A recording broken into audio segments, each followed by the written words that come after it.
Airborne Kingdom. Is it worth a buy? Let's read the words of the developer. Airborne Kingdom, the Sky City Builder. Grow your unique town among the clouds and fly it across a wide open landscape. Explore the skies and restore serenity to the world below. Yes, guys, it's the first review of the 2021.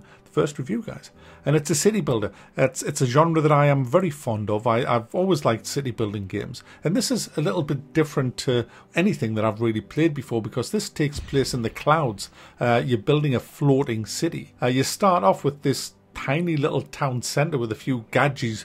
They look totally like, what the f are we doing up here? Just wandering around, and you have to expand, and you do that in true city builder fashion by getting resources, converting the raw resources into workable materials, and then just building a shit ton of stuff like houses, kilns, furnaces, just anything that you can build to actually get the raw materials into workable materials. But the kicker with this is, you've got to balance everything perfectly. Well, not perfectly. You do have quite a bit of leeway, but essentially you've got to watch two things: tilt and lift. Now, both of them are pretty obvious. Lift keeps you up in the sky, and every building you put down has a bit of weight on it and requires a certain amount of extra lift. And you have across the top of the screen all your information of how much lift you're generating, how many of each resource you've got, and all the rest of it. Just mouse over any of them and you'll get all the information that you want. But eventually, as you build, you are going to run out of lift, and the whole thing's going to come crashing down if you're not careful. So you have to research things. So you build an academy and you start researching. And pretty much every building that you get requires manpower. People power. Gotta be careful these days. People power. It's manpower to actually work. And so you have to make sure you've got enough little gadgets, little people to actually run the whole setup that you've got. But the more people you get, the more houses you get. The more houses you get, the more weight, which requires more lift. And you've got to build it quite symmetrical as well, because you can't just start building off at a tangent or the whole thing will topple over. That's where the tilt comes in. You've got to look at how many degrees it's swaying in either the front, back, or the left and the right. And you've got to kind of balance it as best you can.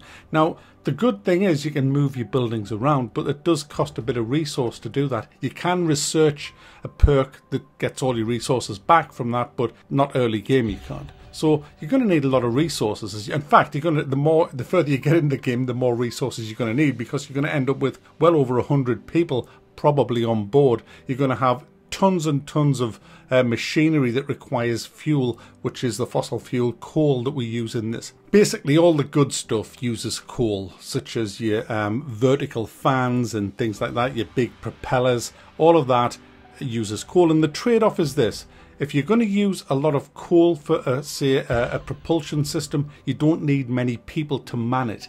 But there are the non-coal options that don't give as much lift and don't give as much propulsion, but they don't use any coal, but they will use more people. So it's a trade-off. It's like you've got to work out what you're going to do. How's your strategy going to go? Are you going to go minimal coal, high people build? If that's the case, you're going to need plenty of water and farm production areas so you can keep them fed. Or if you're just going to burn up the skies with the big fucking V8s all over the place, the people, just get a shit ton of coal and then just furnace it in, and then away you go. I did a kind of a mixed build until the very end, when I just went absolutely doolally and put motors and V8s everywhere I could, just to see what happens if you run out of coal. Yeah, I don't know why I needed to know. Obviously, I'm going to fall out the freaking sky. Now, the object of the game is you have to fly around the map. It's a big open world map, and there's 3 kingdoms on the map that are progressively harder. And there's different kings or queens in each area that you have to visit. Now, all of them love you. There's no enemies. No one's ever going to be nasty to you. You just literally, the game is getting there in one piece and doing the quests for them. They'll reward you with blueprints after you've done the quests and a few more people to put on board. And that gives you better tech to progress as you go on your journey. You have to stockpile a lot of resources because the other kingdoms are pretty sparse in coal and food and different things like that. But it's all about traveling around. It's the journey. It's not so much that you have any kind of amazing quests. There's just a couple of fetch quests, but mainly it's just navigating around the world, trying to find these lost cities, and then when you find them, you do a little quest for each one, build them a big structure, a skyport, and then they're your friend for life. That's pretty much all there is to the game. It's very, very easy. That's the problem with this. I completed it first go really without any kind of problems at all. I was extremely cautious, and I went the long way with this, with huge storerooms jam-packed full of stuff. I totally overdid it. I didn't even use probably a quarter of the resources that I had stockpiled. I could have probably done it in half the time. There's probably about 7 hours worth of gameplay if you just go mental. If you take the long scenic route, you're looking at about 10 to 12 hours from my experience. I could do it again now and probably beat the game in 7 hours now that I know what I'm doing. No problem at all. But saying that, guys, it's very fun. I had such a relaxing time playing it. It's a real casual, relaxing city builder that's fun to play. It's really good just rearranging all your layout, because whatever layout you start with, you're going to change it all. You have to. It's not like you plan your build from the off. You can't really do that. You're kind of reacting to things that's going wrong as you're going along.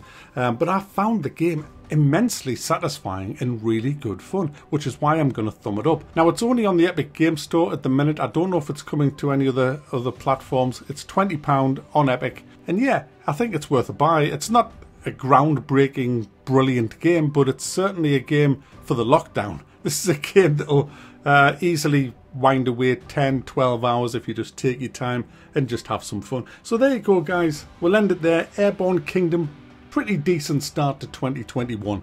I like it.